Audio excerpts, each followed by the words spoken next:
Започва първата седмица на месец ноември.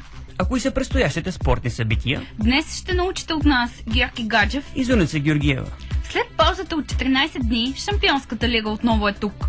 Началото на ноември започва по най-добрия начин за всички фенове на футбола, с мачовете от четвъртия кръг на най-комерциалния турнир.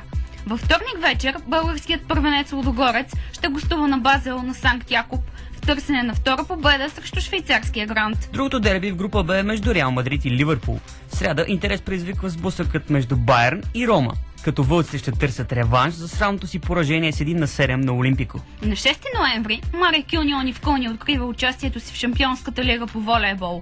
Българският първенец приема руския Грант Локомотив Новосибирск в Арена Самоков.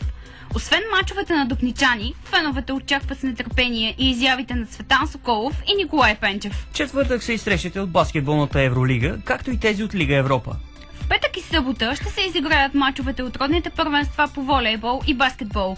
В петък е и дербито на 15-я кръг на А група между Левски и Берое. Футболният уикенд почва с дербито Ливърпул-Челси в събота, след обед, а неделя вечер е голямото дерби на Франция между Пари Сен-Жермен и Марсилия.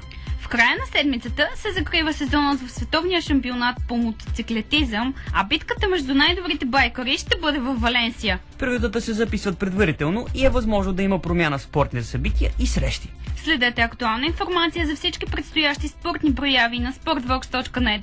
От нас, Георги Гаджев и Зуница Георгиева. Щастлива, спорна и забавна седмица!